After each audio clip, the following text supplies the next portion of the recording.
Kennedy is recognized. Thank you, Mr. Chairman. Mr. Chairman, I read your editorial in the Wall Street Journal today about the Holding Foreign Companies Accountable Act. For what it's worth, I agree with most of it. It's a damn good bill, by the way, if I may say so. I want to thank you for. I think it helps us do our job both at the SEC and at the Public Company Accounting Oversight Board. I appreciate that. I agree with you, obviously. There's a 3-year implementation period, as you know.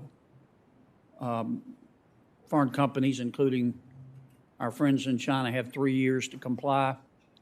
The Senate's passed a bill reducing that to 2 years. We're having a little trouble getting the House to take it up. Would you be willing to contribute your considerable efforts to encouraging the House to take it up? Senator, I've already had some discussions and expressed to some of the leadership over there that I support that. Okay. Who pays corporate income taxes? Senator, it's the corporation that pays the taxes, of course, then ultimately the owners of those corporations are the shareholders. Corporations just is not a payor. It's a tax collector, isn't it? Well, I'm not here as an expert on the tax code. I think the corporation you're an expert literally. on corporations. I think economists are generally in agreement that the corporation is not a payer; it's a tax collector. The owners and the customers and the workers that Chairman Brown spoke so eloquently about actually pay the tax, don't they? Well, again, I'd never want to mince words, but I think that the corporation, of course, is paying, and then the shareholders have less net income. Don't the workers pay it too?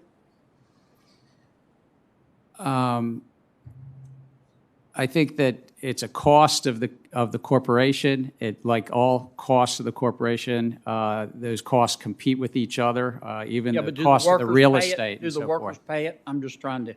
I don't have much time. Sorry about that. The workers pay individual income tax, workers pay Social Security tax, and the like. I just want to be sure I understand your testimony, Mr. Chairman. You're saying that the workers are not impacted at all by the corporate income tax? Oh, I'm sorry. I thought you were asking a different question. All costs in a company compete with each other, whether it's the real estate costs or any other costs. Are the workers impacted negatively by corporate income tax? Real simple question. No, I understand it, but I think it's best as the head of the SEC to leave debates about taxes to Congress. I really do think that that's I understand why you don't want to answer it. I get it.